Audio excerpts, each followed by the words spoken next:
Yeah. Yeah. Soldat de la paix, tu es parti pour la liberté contre ta vie. Tous ensemble, point levé à l'unisson, nous chantons. Yeah. Aussi, le peuple gagne toujours. Aussi, le peuple gagne toujours. Yeah. Yeah. Yeah. Le peuple gagne toujours. Yeah. Le peuple gagne toujours. Les pouvoirs passent toujours. Bobomi et Ponanini. Asala Kibino Nini. Merci d'être venu à mon concert. Te voir chanter dégage m'a déchiré les cœurs. Frère, c'est tout le peuple qui te pleure. Oui, ton courage est légendaire. Otiki famille, Pona Congo. Otiki Bamasta. Bonjour, bonsoir à tous mes compatriotes, à tous mes frères et sœurs congolais et aussi à tous nos amis qui sont en train de nous soutenir et de compatir avec nous par rapport à notre situation, par rapport à cette histoire qui n'a pas de nom, tout ce qu'on est en train de vivre au Congo. En tout cas, je vous salue tous et j'espère bien que vous allez donner votre attention pour m'écouter. Et surtout, je le souhaite. Donc, donnez-moi vraiment votre oreille et écoutez-moi. Bande kolangai na pesi bino mbote, bino nyoso tu o bozali kolanda ngai. Lelo tozolobe la 19e volume ya Congolais où est ton cerveau. Effectivement, bato mingi ba tunaka ngai pour quelle raison opesa intitula émission na yo Congolais où est ton cerveau. Nayebisaka bango que effectivement c'était réfléchi parce que biso ba Congolais tozali mayele, tozali na bato oyo baza vraiment na au top niveau na monde mobima partout au monde ba Congolais ba professeur au monde ba Congolais ba osala misala minene et partout sauf vraiment rien na partout au monde les Congolais font leurs exploits. Yango wana omoni ke biso ba Congolais tozala ba cerveau ya mayele mais tozoko arriver vraiment kozwa ba solution oyo esengeli te soit mpona motema mabe soit mpona ignorance ou encore pa motema mabe mboka ezo bima kaka te na ba situation oyo toza nango. Yango wana lelo na ye susu na vraiment na ba info to développer info na ye mpona na conscientiser lisusu ba peuple congolais co-responsabiliser congolais nyonso tu mwasi to mobali mwana to tata koko to nani donc biso nyonso tu tozala un peu conscient tozala vraiment na bomoko toyeba ke mboka na biso kala te victoire ezoya nango mais monguna mpe alingi kotika biso te monguna alingi kutu kotika congolais te monguna alingi ke mboka na Congo eyala toujours na maboko na bango bakontinue konyokola peuple congolais konyokola biso yango wana ezosenga ke biso bacongolais il faut tozala mayele to utiliser ba cerveau na biso po ete tolongwa to tobima na piège oyo ennemi a continuer kotia po ete biso tokangwama te. Mais eloko na koloba nanu ngai Jean-Paul Makoma ezali te biso bacongolais soki tolingi victoire soki tolingi mboka na biso ezala vraiment sauvé tozala libéré ezosenga d'abord biso moko nanu il faut tozala vraiment sincère à nous-mêmes.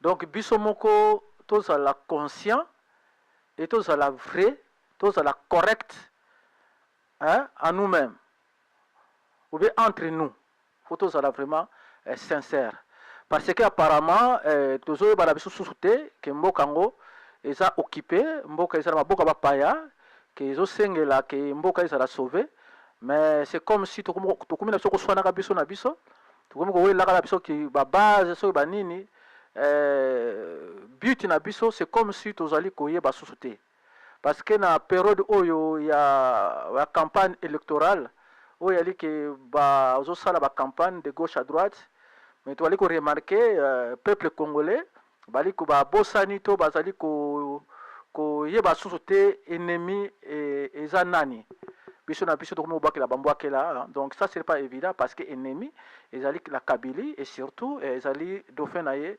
Shadari oyo ye alobi ke akokontinue programme ya papa na ye ou encore mokonzi na ye oyo programme oyo toyebi ke bebisi mboka mboka ekufi biloko nyonso tu ya susu na sens te eza so na ntina te tokoki soko konte na eloko moko te vraiment yango wana tuka tosengi biso bandeko toyeba nini oyo tozali kosala. Merci.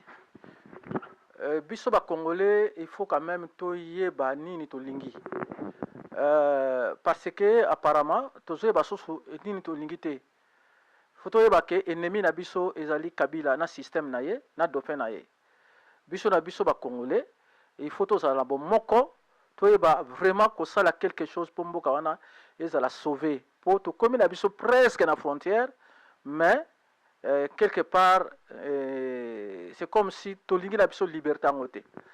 Bon voilà ngai nalingi na loba boye ke tokolobela makambo mwa mingi donc tokozongela mwa moke accord à Genève juste une minute vraiment nakozwa temps mingi te tokolobela campagne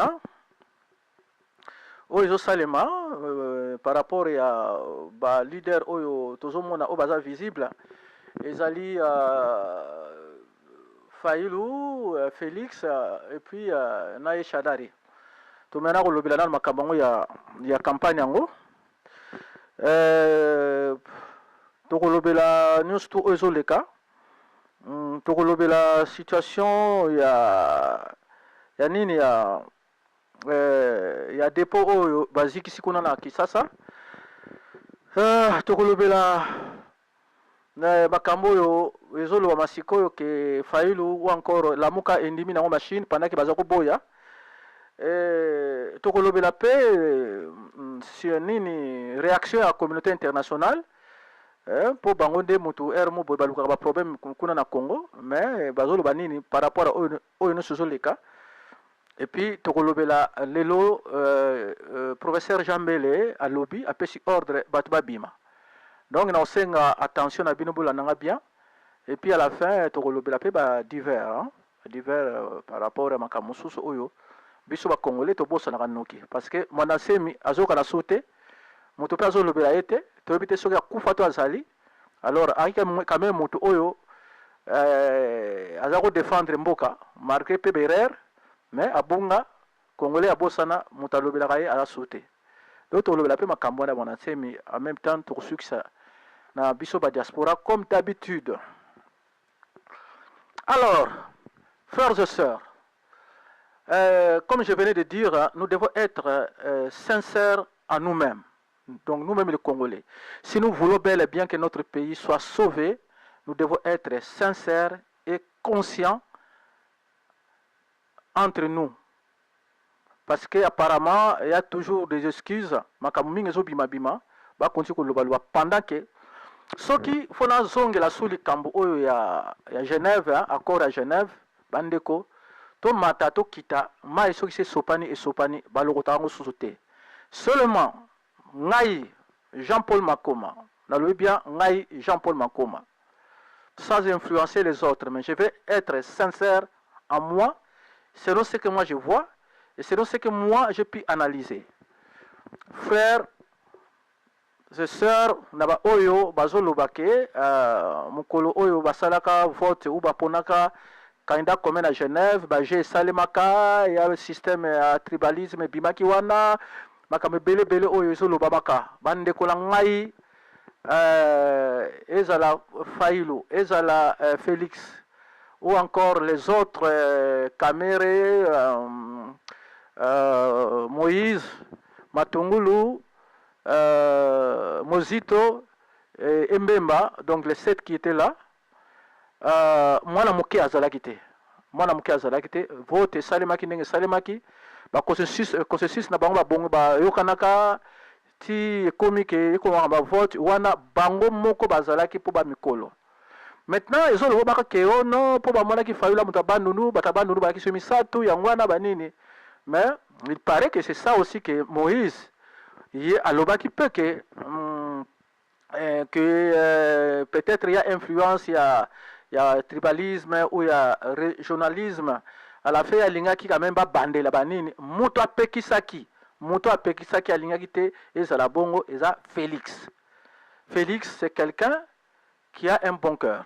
Parce que mes amis qui le fréquentent, je connais beaucoup d'amis ici en Suisse qui le fréquentent ou qui le fréquentent, bah, alors toujours que Félix a malam. Mais, quand la président de la République, ou encore comme Mokonja Mounene, et c'est quand même que quand la capacité, n'a pas moyen qu'il faut. La lobité que nous Félix a la capacité, mais seulement que na politique, faut que bien que à ta besoin moi si dans mon bali. Soki batie moi si mon bal sikoyo bazala sikoyo ba pesa vote batia vote obe ba voter bango en tant que mokonzi moko boye na mboka to quelque part obe institution moko boye na moment wana moi si mon bal ba koma ba adversaire parce que soki moi si alingi ya koma pe mokonzi akoluka pa luka ba so bani na ba stratégie na ye po kwa mokonzi mobali pende moko lobane moko atikela moninga mais soki comme na cadre vraiment que bango bale balingi bakoma bakonzi to bazoki mokonzi na ero bakoma adversaire et puis moi si akoluka apesa ba acha ba stratégie na ye comme mobali. Alors ici les gens continuent à parler, on a quand même écouté tout ça ba discours que ba sala ki ba complot banini, ça c'est enfantin, ça c'est vraiment primaire.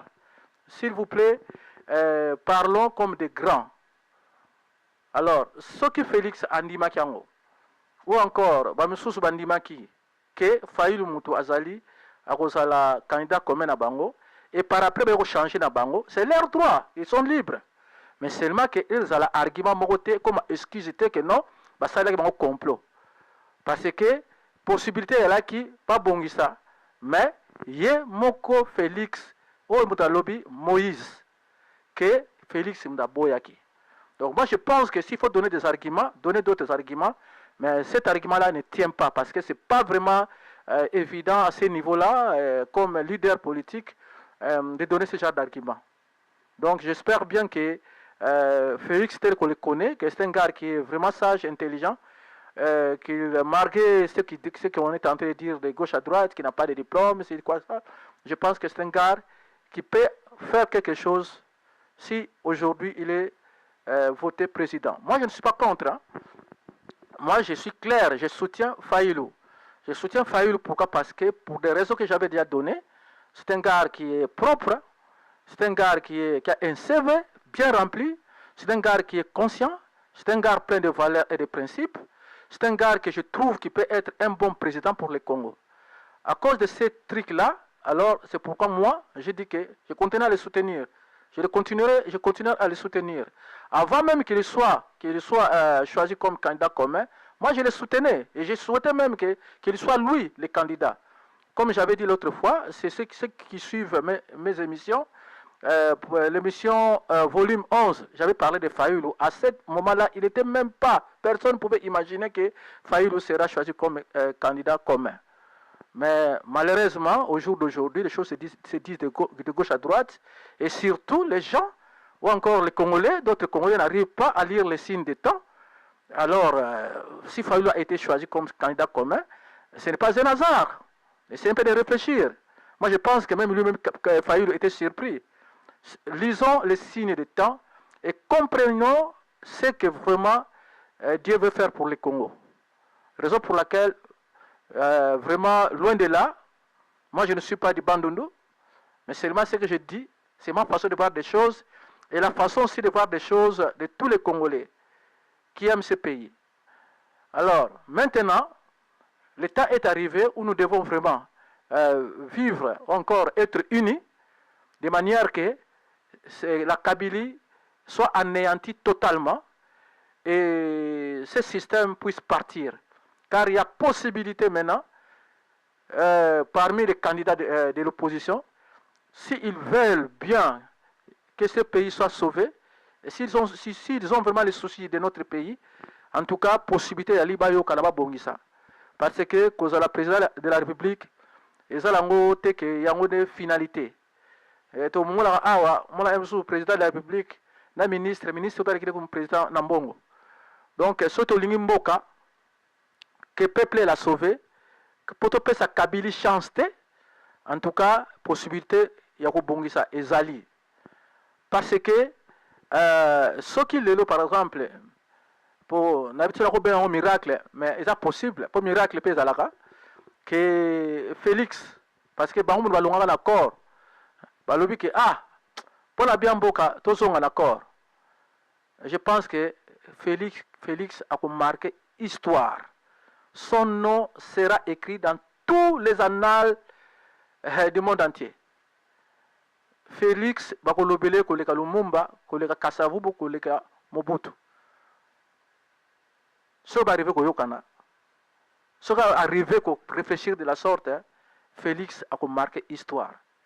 Et a aimé koleka tous les opposants ou tous les politiciens depuis Lumumba. Je dis Félix pourquoi? Parce que c'est lui qui avait quitté l'accord. Je ne parle pas trop de Kamere parce que nous tous nous savons Kamere, sa position et comment il est manipulateur. Loin de là, tout ce que les gens peuvent imaginer. Mais seulement que Félix, c'est lui qui peut revenir à l'accord. Les gens me diront peut-être pourquoi pas Fayulu aller vers Félix. Oui, c'est possible aussi s'il veut bien. Mais selon vraiment les normes et telles que nous connaissons l'histoire, en tout cas, l'accord, c'est Félix qui l'avait quitté. S'il revenait aujourd'hui, Shadari, même les machines là, ils vont réviser son nom. Shadari, il n'aura plus quoi dire, quoi faire. Parce que, à cet instant-là, les Congolais, l'opposition, aura l'appui de tout le monde entier. Parce que au cas où on proclamait Fayulu président, c'est par là que notre combat aura de l'appui, ou aura encore des soutiens internationaux. Donc, raison pour laquelle, frères congolais, compatriotes, vous qui fréquentez Félix, qui est à côté de Félix, il y a encore possibilité qu'il puisse arriver à marquer l'histoire. Je vous dis que ça sera jusqu'à ce que Christ puisse revenir sur cette terre, on parlera dans les biens de Félix. Mais si vous ne voulez pas, ça que je ne souhaite pas, alors l'histoire nous dira. Merci pour cette compréhension. Alors, parlons-en de cette campagne. Quand je dis, je vais parler plus de Fayulu, parce que je dis bien que moi, je le soutiens. Moi, c'est mon candidat. En même temps, je vais souligner, entre guillemets, je ne souhaitais pas ces élections. Parce qu'on ne peut pas aller aux élections dans un pays occupé. Vous voyez bien ou bien que le Congo est occupé pendant qui vous dit Naba Congo ou pendant Équateur ti Naba Congo, Mboka Nabiso est occupé. Nous allons soutenir l'élection OET. Mais seulement que quelque part, surtout côté na kati ya profondeur ya ba réflexion, tous na choité, faut to meka kaka. Parce que to yebite place ni nzambe akomemela biso appui, to akopimisa biso na makambo yo. Parce que c'est vrai to lingi révolution, to lingi soulèvement, il y a des solutions malamu, mais to ko arriver té. Bon maintenant, les opposants, peuple congolais surtout, même Mboka Mosusu, ba bien ou bien que Congolais, il ne fallait pas qu'il y ait une élection parce que Mboka est occupé. Mais to kei kaka, to soutenir kaka parce qu'on ne sait jamais. Le temps c'est le soulèvement, ceux qui ont 10 ans, 20 ans, 30 ans, mais comme côté on a Mosusu, c'est très très malin pour aller à là. Moi je pense que je ne condamne pas ceux qui ont accepté d'aller aux élections en utilisant les stratégies comme on est en train de voir. Parce que ceux qui ont élection, même nani oyo bani ba élection même oyo dofia Kabila bani ba ponete. Le Kabila oazo no ko mboka alinga tika la seko na seko. Mais comme je dis l'autre fois, ceux qui l'euro par exemple, ye kay nani ye nani comment ça s'appelle Shadari arrivé ko frauder kaka pour te yeba biso ke ceux qui a fraudé peuple congolais to sani révolution to sala bisango. Mais si balakisi biso déjà n'est ko salé là. moso ba frauder do ba barricader mboka mo ba ko soda partout ba militaire partout il y a une semaine 2 semaines ya ko lela à la fin communauté internationale comme ba complice fifi ba intérêt bazala na Congo au moins la Chadari atikali mais au moins Chadari a la congolais. Ce que je ne souhaite pas à congolais pardon, ce que je ne souhaite pas, mais bon à quoi apporter quelque chose vu que la congolais aime sous boule ko changer hein. Au moins la paix Chadari na sima a changé pour la Kangi Kabila a Kangi Baonioso, c'est possible mais on a la ligue que Chadari a les parce que Chadari a le bien que yé a Rosala naé a suivre naé programme ya chef naé auto yebike programme ko mabé pour ya ngombe bisimboka. Mais toujours na siko vraiment na sujet na to loba awa par rapport à l'élection campagne batu bayaki ko toyaki ko donc disons ngaité hein ba misusu et puis la plupart pas la plupart mais un certain nombre de Congolais ba minimisaki Fayulu. Oh Fayulu à la base te Fayulu à la partie muke Fayulu ce qui n'est nini azaka na nini na ce qui nini comment on appelle ça député kaka moko na parlement Fayulu c'est qui to zaniki men de dernièrement yesu ko lo ba n'importe quoi oh Fayulu alingo ça comme donc la grenouille qui peut se faire plus gros que le bœuf. Donc, c'est-à-dire qu'à ce qui s'en Fayulu, c'est que sans Ayeba, ou bien peut-être aussi l'Assemblée, sans Ayeba que Fayulu, c'est vraiment un phénomène. Il a choisi pour la président Congo, il a exagéré. Il y a même ma cousine, une de mes cousines qui m'a taxé de fanatique. Qui est un fanatique à Fayulu. Non, moi j'ai réfléchi, moi j'ai un cerveau. Je vous dis, Fayulu, so tali bien, yemu to mona ki ta ba marche so sali yemu dali boso na ba leader ne stoyebi, ba agent Masasi, ba tuma ndaku na ye, hotel na ye ba kangaka, pompe essence ne ba kanga, moto ani okaminga na moni, ngai nde na moni ko ani okaminga na moni quand même Galaxy d'exemple. Hein, agent bon à parlement bon on a salaire azongisa, ya Fayulu. C'est pas je suis pas fanatique, ngana za mutabando nute. Mais j'ai réfléchi. Hein? Je ne suis pas contre Félix. Non, Félix c'est un Congolais. Si il a gagné, il n'y a pas de souci. Je sais qu'il fera quelque chose. Mais moi, je soutiens Fayulu. Parce que Fayulu, pour moi, en tout cas, c'est le candidat qu'il faut pour notre pays. Et puis, il y a la CV, il y a Malam. Bon. Comme minimiser Fayulu, il y a rien, il y a la base, il y a sans bailler que peuple congolais c'est à Fungola Miso. Peuple congolais a comment éveillé. Peuple congolais oyo to kanisa ki baza informé te nzoka baza bien informé. Biso to kanisa ki peuple congolais a monaka te nzoka ndi a monaka. To kanisa ki peuple congolais a dub, aza zoba, mais peuple congolais a yebi vérité nyoto tout. Ayi makamu oyo yelekaka na IDPS, oyo yelekaka na SID, oyo yelekaka na INC, oyo yelekaka na ba parti ni tuna ba kontina bango peuple yebi. Peuple yebi.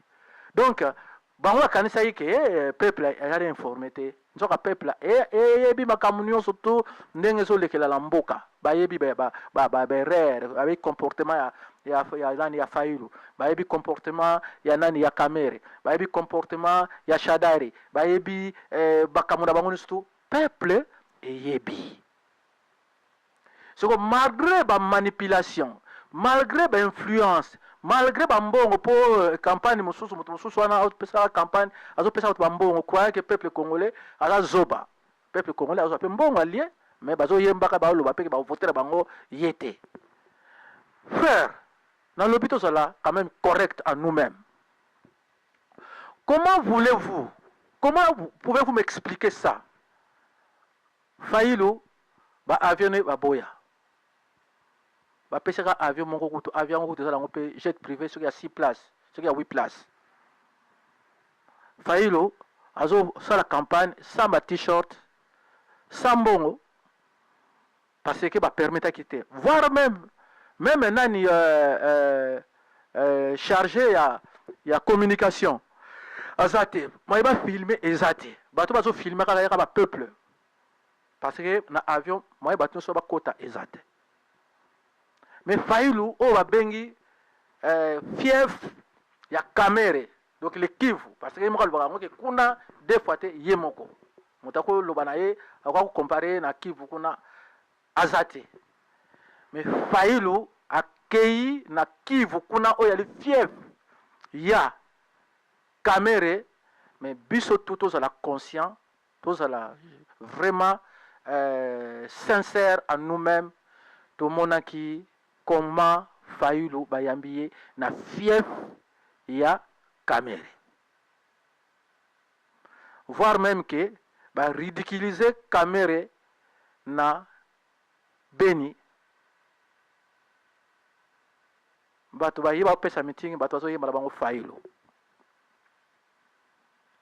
après komi ote ba pesa ki mbongo ba yo influencer peuple ba pesa bango mbongo pour ba finga bango non frère non ça c'est pas vrai tous à la conscience tous à la vraie à nous-mêmes ils ont des peuples à comprendre ba je ya ndeko mususu wana sala na pouvoir peuple à comprendre na fief ya Kamere peuple et lobi balingi na bango Fayulu.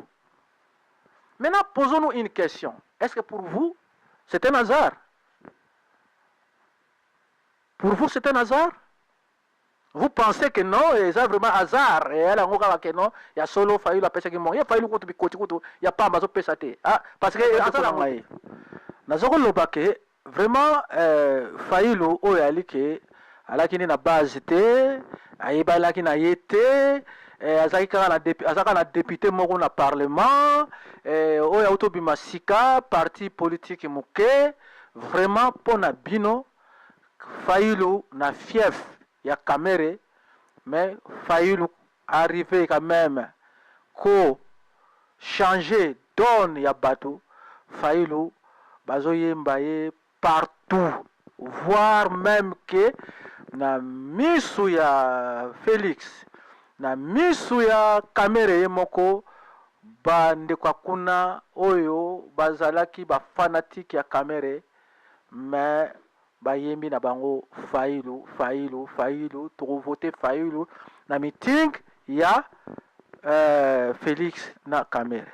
Na poser question, est-ce que bino pona bino eza hasard parce que boyebi pe bien pona lobito za la sincère que Kamere pardon Fayulu apesa kine mbongo te asala kine ba groupe kuna te ayaki ne corrompre batte ndenge mususu zo sala shadari boyebi yango bien biso tout oyebi yango bien tous à la sincère pona bino eza hasard. Bon si vous voyez ça vous pouvez sa raison vous pouvez réfléchir pour quelle raison ba pimelaki Fayulu akende kosala campagne na ye na Kindu soki eloko ezate po yazane muke azana parti politique muke ayebani te azana base te mais ba pimelie akende na Kindu. Or fali batika akende na Kindu na fief ba bien biso ya yemoko Ramazani pona penza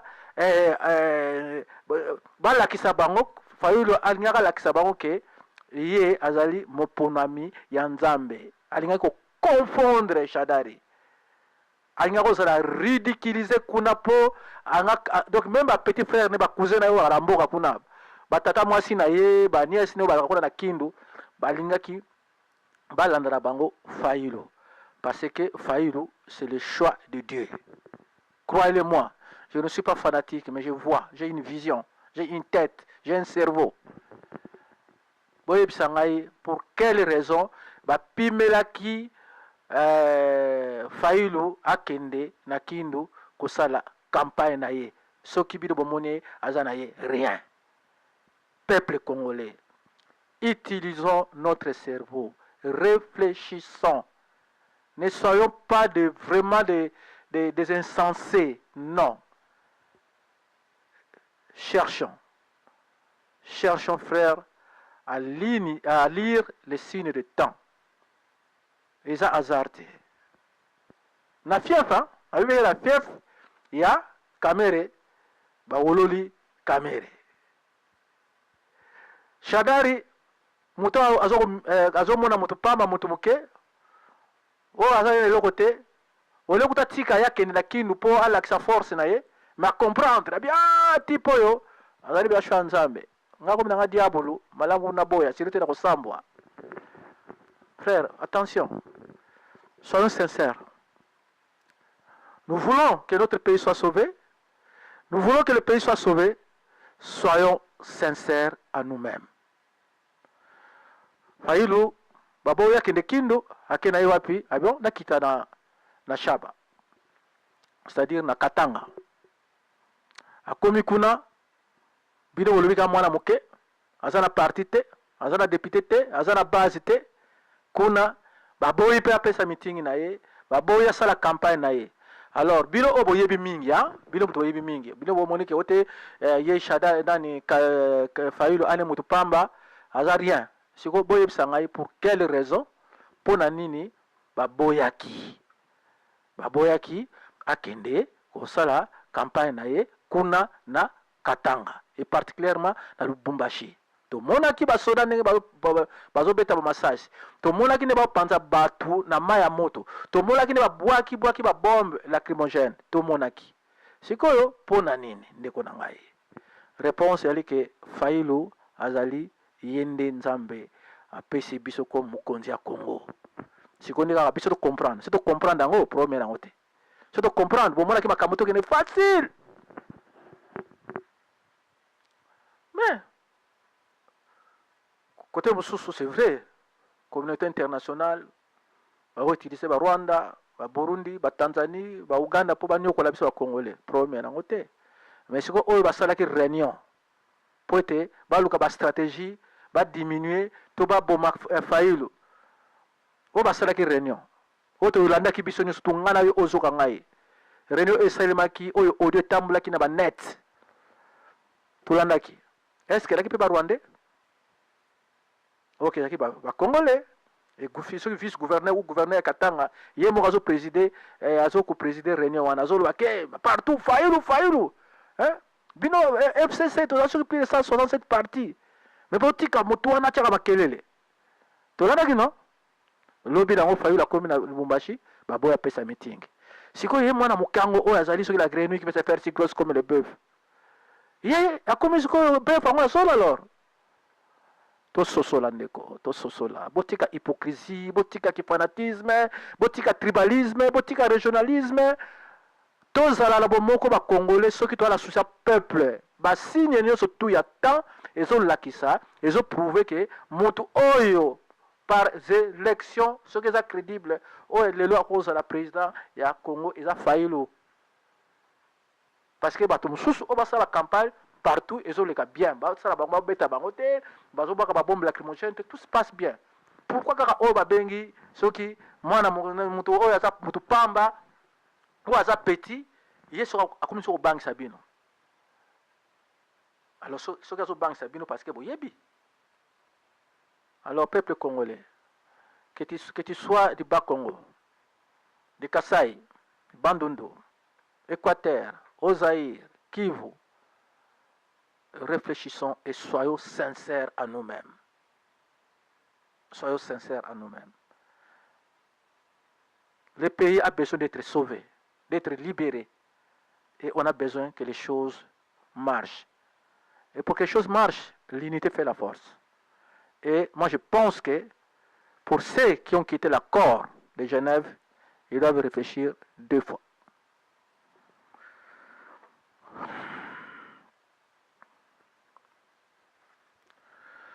Fayulu na Lubumbashi o yali fief ya Moïse Katumbi asalaki meeting te akendiki quand même na Kalemi to mona ki bisoni surtout ndenge lekaki fala kende Kolwezi baboyi suka lango ba zongisaki bango kuna na nini na Kivu na pardon oui na Goma avion na ye baboyi ki tambula ba zongisaki kende Goma salaki 2 jours. À la fin, après la négociation, et c'est la communauté internationale qui avait intervenu. Hein. Donc, sinon, il fallait peut-être mais les campagnes, c'est cela. Mais, ok, bah. On retient notre tembe, na motune sur toi, mokili, bachara tembe na nzambete. moi je vous dis que les gens seront confondus. Parce que moi, je ne suis pas fanatique. Hein. Moi, j'aime bien Félix. Hein. Félix, n'a eu par rapport à Baninga Nanga, Oba Fengataye, un garçon très bien. Paraît très cool, hein, très compréhensif. Mais cela ne veut pas dire que de ne pas accepter ou encore aller de l'avant. Parce que nous savons tous ce que je dis, c'est vrai, que Faïlou, que ce soit Félix, que ce soit, comment s'appelle l'autre, la caméra, ou les autres, tous ont été ou sont surpris par rapport au phénomène Faïlou. Faïlou lui-même, il ne croit pas. Lui-même, il ne croit pas des fois. Mais c'est lui le président de la République. Parce que Faïlou, je vous dis, c'est lui qui va sauver le Congo. Il sera un très bon président. C'est un gars qui a la conscience. Il sait qu'il est payé par terre. Et les preuves l'ont prouvé que c'est un gars qui aime le Congo plus que tous ceux que nous connaissons. Il a les soucis de notre pays. C'est un monsieur qui est conscient. Un monsieur plein de valeurs, plein de principes. Un monsieur sérieux. Vous pourrez me dire que oh yepé azape nini ah boy. Ouais, tu as sur la 40 000 à des fois pas kimbuta. Mais ça n'a rien à voir na bambongo bazouyi baka na gouvernement. On a suivi hier comment la femme de Kabila, Olive. Olive disait que bango ne tous baleka kuna balia sani mona Kabila, venda même sani. Alors, ce qui a solo que y a solo. Alors ba kombo. Mengana asira ko ba kombo ya batu nyonso tout sauf ya nani ya Faïlou hein. Sauf c'est pas moi peut-être ngamu dazo mona makambo bien te. Mais na mukeo ngana yebi en tout cas ce qui a ko ba kombo ya Faïlou ko ba ndambo.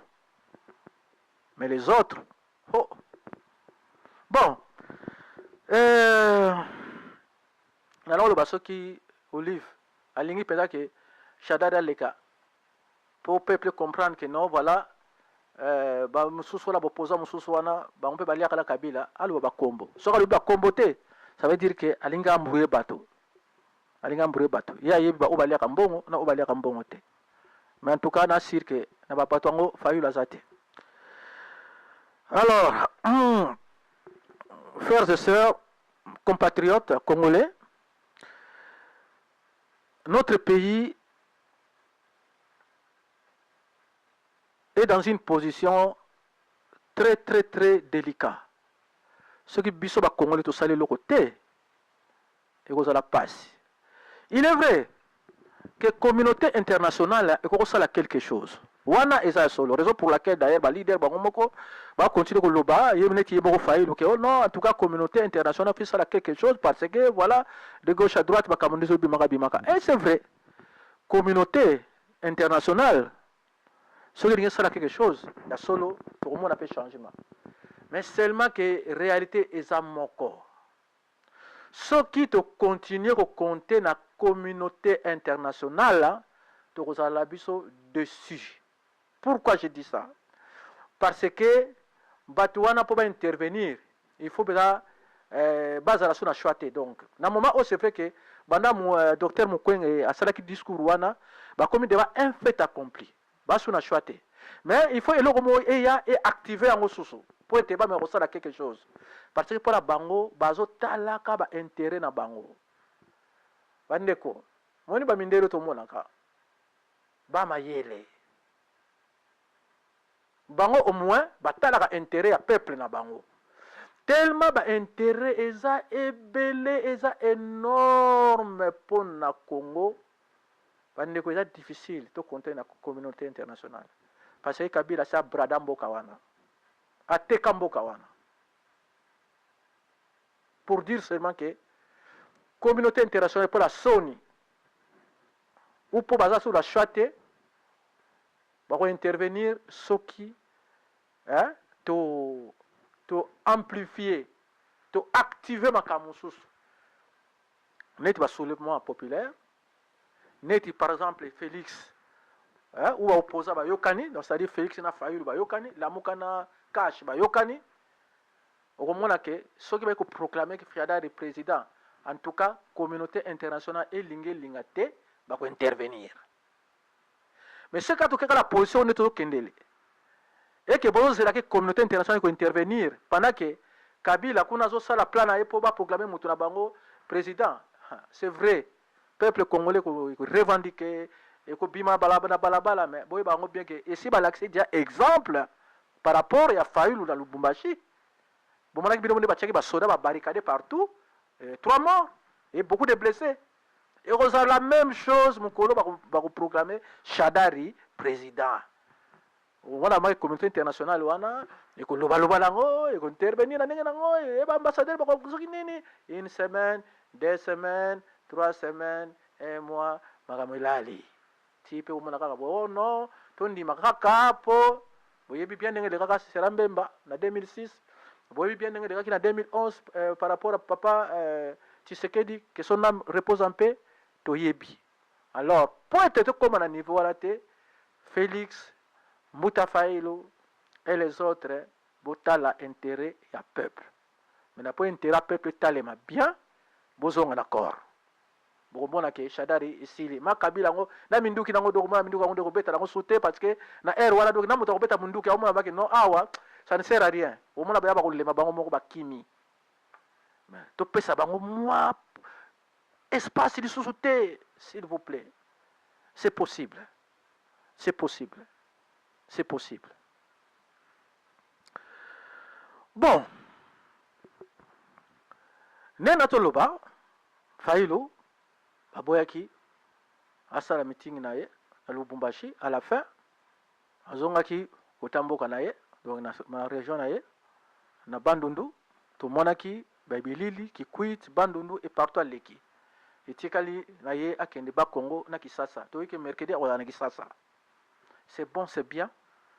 Vraiment, on espère bien que et que bien babisika o etikali que ba robete masasite, ba okangayete, ba osayelo remonter parce que boule ya nani ya Shadari, na ya Mende, na ya Kabila en général, na yemoko Kabila entre parenthèses Hippolyte ou entre guillemets Hippolyte Kanambe tellement ba mona bazo mona somo ya nani ya Fayulu bana bulu ba kangaye yango moni ke ba nyaka ba lukile ba kosile makambo ba tombi ba boule bi mais tipo yo po ba yeba ngo bien que mukolo élection se salemi ce qu'il faut pas salemi ba américain de communauté internationale et intervenir ba yeba ngo bien que bazo risquer gros so ba boule que makambo yo pona simba malamu to kosile makambo ba yeko tumba dépôt ya Seni mais malheureusement au moni diable ce qui alingia ko amabile rare ki mayele la bina longo la ngwa ko mayela mutu wana ube sagita mutu longo lango atie buzoba lae parce que kuna bango vraiment il reverser la ndé moko vraiment même bana mikeya ba bebe ba 3 mois 4 mois so otala imsusu image mama mona laxi mwana kitala image mona kimisi mutu ore mwana za kireta la akimisi mutu pourquoi ba sabike oza lukuta ça c'est des farces, c'est des mensonges. Et reverser à tel point que kuna bango esimbite mais depuis ce bilobela akumolo kafayilo aza elokote nzoka yebo yebi ke fayilo azo surprendre bango yango nga kosile makambo mais côté mususu to mona ngo mabete parce que moni Kabili ou encore Shadari d'abatunaye bazo continuer ba multiplier les erreurs bazo multiplier les erreurs ba continuer ko multiplier ba erreurs. Et bien, les rois sont multipliés et ça pour un avantage et à biso le peuple congolais. Et particulièrement la Mouka ou encore le groupe opposition, opposant surtout. Pourquoi? Parce que les rois sont comme ça. La communauté internationale a marqué contre la biso mais vérité c'est la vérité. Pour vérité, c'est ce que l'on a dit. Moi, je suis au Bomi, je suis au Molili, ata ofiniki yango nini suka nango lumière wana ekobiba ata moke. C'est-à-dire que berere oyo shadari aza déjà basanction ya communauté internationale et particulièrement Union européenne, mais azokontinue kaka kobakisa. Ça veut dire que bato wana bakosukaka mabe basa bayeba bango monani peuple yango bato bazoba. Tout le monde, nous avons suivi tolandaki nini na débat, oui, je pense qu'on appelle ça débat, ou encore réunion oyo ezalaki na parlement belge oyo baministre bazoleka liboso ntango bakomi na sujet ya Congo, moko apozaki baquestion, mibali bapose baquestion, baquestion bango bapozaki par rapport ya makambo ya nini ya nini ya Fayulu ou encore ya campagne électorale na Congo, bapozaki baquestion wana bolandaki réponse ya Didier Reynders oyo azali ministre ya nini ya intérieur ya Belgique.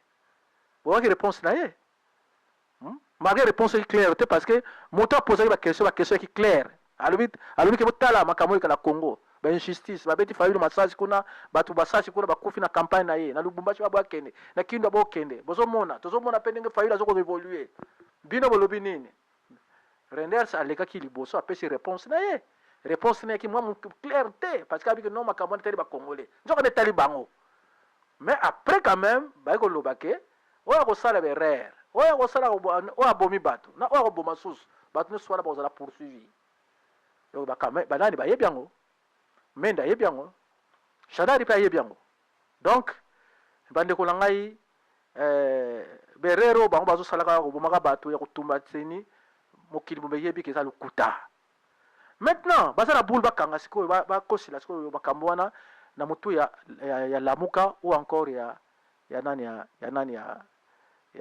Fayulu bazo bosa nake makambo wana ezo nani Fayulu ba pouvoir pour peuple azo comprendre ne peuple comprendre boye botala ka na kina na kuna na ba Congo botala so population nani Fayulu azo memako e ko leka susu famille parce que peuple comprendre que Kabili ezo kosela Fayulu makambo bazo ko puissance ye samba yeba parce que peuple et sous peuple te oya 1920 ou 60 le peuple comprend avec internet l'information passe. Même moi j'étais surpris dans diba kite que bato ko mandeng wana bakuta bakivu kuna nzoka to belé boy hein. Donc bato wana na ba village ceux qui moi réseau zali ba information ba utanga ngakula katsaki ke ba information ba oyo neto yebeli na ba Congo ba yebite nga vraiment à tout moment que non, mais nous ici en Europe on a internet, oui on est informé, mais pour Congo non, mais on a vu le contraire, ils sont bien informés. Donc machine na bango ya c'est ceux qui ba dépôt na bango c'est ni batumbi yango basali erreur parce que wana ils ont pris la source pour avantage na peuple congolais. Les trompeurs trompés. Alors, pona ko suki ça mokili komo loba ke ote Lamuka endimi machine à voter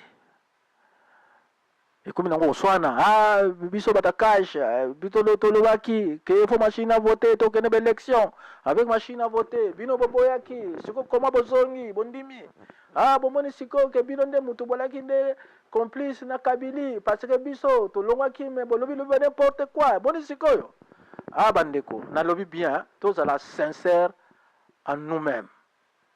Tout le babo solo. Tout tika ba mauvaise interprétation. Tout tika bilokwana yako interpréter makambo mabe. Oza bo solo te. Parce que Lamuka a lobby boye. Machine to lingi yango kakate. Donc c'est-à-dire que vote électronique to lingi yango te. Décision la bango bazo gardango tina suka. Mais ce qui bandimi to utiliser la machine à voter wana comme imprimante. C'est-à-dire que Lamuka azoloba toujours que biso to kende to sala vote en papier. Comptage manuel. Mais comme sikoyo pour faciliter tâche ce qui au poni un motono au voter, au fini bouton wana, après machine wana est imprimé. Aux yeux bulletin na yo voter, au ke boaka na urne. Donc urne zali ko palo ba chaka to keso ba chaka wala o ba boaka kasiko moto ba papier oyo ya moto voter. O tiengo kuna. Tango ko sila ba témoin na oya solo na lukuta ba kozala wana ba compter manuellement donc moko. Yango nde balobi ke machine wana ekozala utiliser juste pour na yango. Mais oyo ezali ke basala vote électronique ke ba machine epesa résultat bango baboyango baboyi bakokontina donc balingi kutu teke ba machine wana ezala utiliser comme appareil to instrument pour na vote électronique. Alors pourquoi bino siko bo changer bo communiquer te tobaki nini bo moni sikoyo frères et sœurs, soyons sincères. Nous voulons que notre pays soit sauvé. Nous voulons que notre pays soit libéré. Nous voulons que nous puissions sortir de cet esclavagisme. Mon frère, sois sincère en toi-même. On a besoin que notre pays soit sauvé. Bapoto awape, balingi na bango biso sous-te. Mboka na biso za riche, ça la nyos. Mais boye bango bien que Kabila rotika facilement te. La Kabylie continue à multiplier des stratégies. Ce qui pourra sauver le Congo, c'est l'unité de l'opposition et surtout, soyons sincères en nous-mêmes. C'est par là que nous verrons la main de Dieu et ce pays sera sauvé. Alors, pour finir, je pense que moi j'ai toujours conseillé de suivre le professeur Jean Mbele aux États-Unis. Ce monsieur, c'est un savant. Tu le vois qu'il est simple, mais il est très profond. Nous sommes tous jambés la lobaka, alors, ce que je conseillerais à mes frères, tout le lobby, peuple et bima. Parce que, ils ont déjà kuna na batwa sur place dans ma province, nous tout. Beaucoup moins d'avoir une pancarte à paix et solidarité. À lobby que peuple et bima. Bisous toi la poto. Na bandeko baza la kin. Bo baza la mboka ba Congo, na ba village ba nini. Bo landa conseil wana parce que to yebi te. Soki l'élection et kozala te. Selon ma kamonezo kendele, en tout cas, tozo mona vraiment te que l'élection kozala. Mais bango Kabylie, ils ont préparé ba trouble. Ba barricade mboka ne basala en 2011 papa Tshisekedi bakanga ye na résidence surveillée après betaka so 3-4 mois peut-être plus balingi pa sala bon pour la peuple congolais pour ba soldats bango o ba utaka la bangambo kuna bango baza prêt ya ko sala désordre na mboka mais biso sikonde tolé la bango avance bolanda conseil ya Jambele. Merci beaucoup de m'avoir suivi. Pour nous de la diaspora, c'est nous qui faisons vivre ce peuple-là au Congo.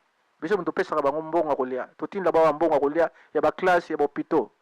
Po bango kola salaire na bango esaka des jours basomi kwanga na nini sili. Donc to benga ka bandeko na biso. To yebisa bango ke mokola vote ngo soko zala. Ata to yebi ke Kabila ko tricher. Mais to meka pour Nzambe a ko surprendre na Kabylie wana. Mais pour voter Fayulu. Bon voter Fayulu. Pour nous de la diaspora aussi, continuons à cotiser. Vous le savez, à Genève, il y a Mama Pauline Lumumba et aux environs, vers nous ici, Neuchâtel, il y a Joe Mumbiala. Mettez vos mains dans vos poches et cotisez.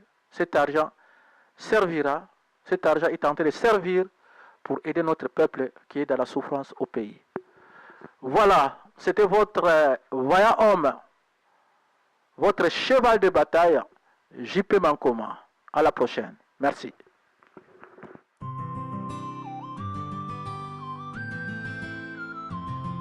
Yeah. Yeah. Soldat de la paix, tu es parti pour la liberté contre ta vie. Tous ensemble, point levé à l'unisson, nous chantons. Yeah. Aussi, le peuple gagne toujours. Aussi,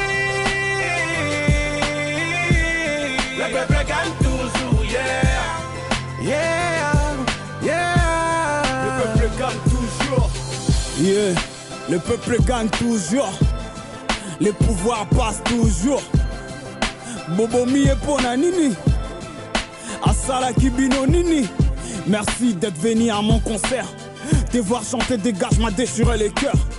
Frère, c'est tout le peuple qui te pleure. Oui, ton courage est légendaire.